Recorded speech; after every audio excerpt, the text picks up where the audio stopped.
The Great Train Robbery, the crime that shook Britain. It was just past 3 a.m. on a warm August night in 1963 when the countryside of Buckinghamshire fell into an eerie silence. The Royal Mail train thundered along the tracks, carrying millions of pounds in used banknotes from Glasgow to London. For train driver Jack Mills, it was just another shift. But for the men lying in wait near Bridego Bridge, it was the culmination of months of meticulous planning. What followed would become one of the most infamous heists in British history. Part 1. The Mastermind's Vision. Bruce Reynolds, a charismatic thief with a taste for flair, dreamed of pulling off the big one. Tired of small-time robberies, he envisioned something cinematic, a heist that would leave a permanent mark on British crime lore. By early 1963, Reynolds began assembling a team. He handpicked trusted criminals from the London underworld, each one skilled in a specific area: safecracking, electronics, driving, and logistics. There was Roger Corddry, an electronics expert, Roy James, a racing driver turned thief, and Ronnie Biggs, who brought something crucial to the table: a connection to a retired train driver who could help move the Royal Mail train after it was hijacked. They would need insider knowledge. Enter the mysterious informant known only as the Ulsterman, who knew exactly how the Royal Mail train operated. Part 2. Planning the Impossible. The gang spent months planning. They bought Leatherslade Farm, a secluded property hidden in the Buckinghamshire countryside. There, they stockpiled supplies, studied maps, rehearsed the heist, and awaited the right moment. The target: a Royal Mail train transporting cash from Glasgow to London. The plan: stop the train using a fake signal, uncouple the high-value carriage, unload the cash, and disappear before sunrise. Everything was timed to the second. Part 3. The Night of the Robbery. On the night of August 7th, 1963, they made their move. Wearing dark clothes and gloves, the gang tampered with the signal near Bridego Bridge.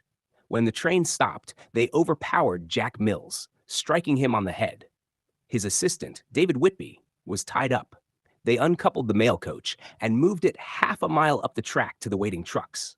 In just over 30 minutes, they unloaded 120 mailbags containing £2.6 million, equivalent to over £50 million today. They fled to Leatherslade Farm, celebrating their success by playing Monopoly with real banknotes. But the clock was ticking. Part 4. The chase begins. The gang intended to stay at the farm for days, lying low until the heat died down. But local police were already narrowing in. Fingerprints were found on dishes, ketchup bottles, and even the Monopoly board. The discovery of Leatherslade Farm became the breakthrough investigators needed. One by one, the gang was arrested. Some, like Reynolds and Biggs, went on the run. The trial captured the nation's attention. 11 of the robbers were convicted and received unprecedented sentences, up to 30 years. The judge made it clear this was not just a robbery. It was an attack on the state. Part 5. Life on the Run. Ronnie Biggs escaped from Wandsworth Prison in 1965 using a rope ladder thrown over the wall. He fled to Paris for plastic surgery, then disappeared to Australia and finally Brazil. Bruce Reynolds managed to stay ahead of the law for 5 years, traveling through Mexico, Canada, and France before finally being caught in 1968. Both men's escapes became legendary, but their lives were far from glamorous. They lived in constant fear, isolation, and uncertainty. Part 6. The Aftermath. Jack Mills, the train driver injured in the heist, never fully recovered. He died in 1970, and his family remained bitter about the way the gang had been romanticized. Most gang members served their time. Some, like Buster Edwards, tried to live quietly afterward. He ran a flower stall outside Waterloo Station and was later portrayed by Phil Collins in a film. Others weren't so lucky. Charlie Wilson fled to Spain and was murdered in 1990, suspected to be linked to drug-related activity. Part 7. Where did the money go? Despite the arrests, over $1.5 million was never recovered. Rumors swirled that it was buried, laundered, or spent in exile. Treasure hunters still scour the countryside to this day.